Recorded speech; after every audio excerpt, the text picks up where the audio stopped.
एक famous TV serial का theme song था, रिश्तों के भी रूप बदलते हैं। ये लाइन बिल्कुल सही भी है। एक स्टोरी की रिसर्च के दौरान मुझे 2014 में दिया गया अरविंद केजरीवाल का एक भाषण मिला। इस भाषण में वो राहुल गांधी पर भ्रष्टाचार और जनता को लूटने समेत कई बड़े आरोप लगा रहे हैं। 10 साल बाद 2024 में रिश्ते बदल चुके हैं। इंडिया गठबंधन के तहत दोनों एक साथ चुनाव लड़ रहे हैं। 2014 में राहुल गांधी को लेकर अरविंद केजरीवाल के क्या विचार थे, समझने के लिए आपको ये भाषण जरूर सुनना चाहिए।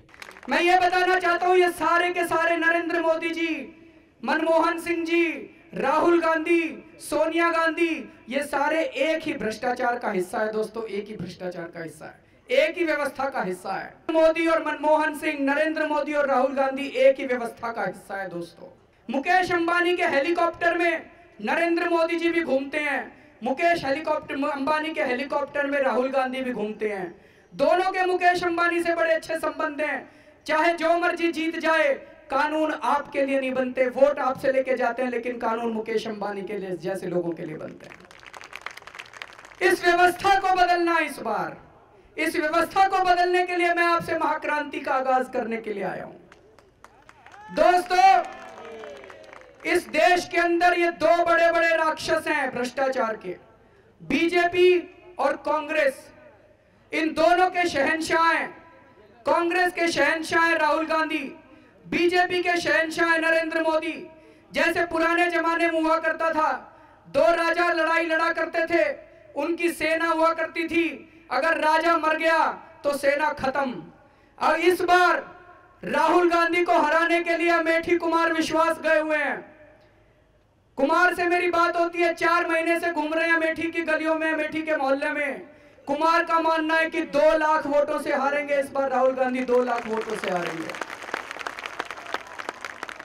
और आप ये सोच के देखो कि अगर 2 लाख वोट से राहुल गांधी हार जाते हैं, 16 मई का दिन है, नतीजे आ रहे हैं, और आपने टीवी में देखा कि 2 लाख वोट से राहुल गांधी हार गए, उसके बाद कांग्रेस का क्या होगा? ये वो चिट्ठी है जो नरेंद्र मोदी जी ने लिखी है, हमारी वेबसाइट के ऊपर है। इनकी किस्मत खराब है जिनकी सारी चिट्ठियां हमारे हाथ लग जाती हैं।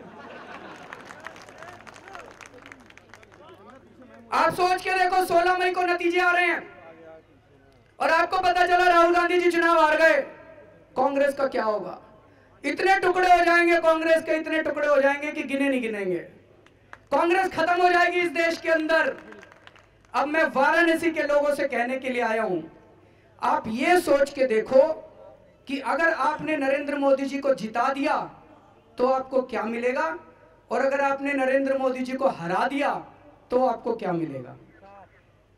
अगर आपने नरेंद्र मोदी जी को जिता दिया, 16 मई को नतीजे आएंगे, 17 मई को नरेंद्र मोदी जी वाराणसी छोड़ के बड़ौदा भाग जाएंगे। 1 महीने के अंदर वाराणसी में दोबारा चुनाव होगा। आपको तो कुछ नहीं मिला, ठन ठन गोपाल, आपको तो कुछ नहीं मिला। लेकिन अगर आपने नरेंद्र मोदी जी को हरा दिया दोस्तों, देश की राजनीति के अंदर भूचाल आ जाएगा, देश की राजनीति बदलेगी। उधर राहुल गांधी हारेंगे, इधर नरेंद्र मोदी हारेंगे। अगर नरेंद्र मोदी हार गए यहां से, वाराणसी से हारे हुए नरेंद्र मोदी को कोई प्रधानमंत्री नहीं बनाने वाला।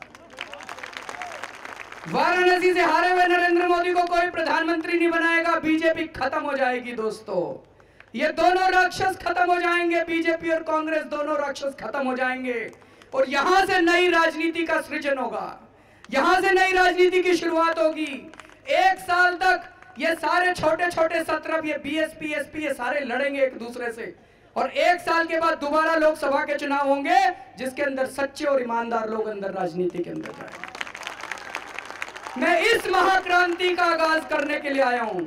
मैं ये मांगने के लिए आया हूं आज वाराणसी की जनता से कि इस बार वोट आप वाराणसी के लिए मत देना, इस बार वोट आप देश के लिए देना। इस बार वोट आप वाराणसी की सड़कों के लिए मत देना, इस बार आप देश की सारी गरीबी और भुखमरी के लिए वोट देना दोस्तों।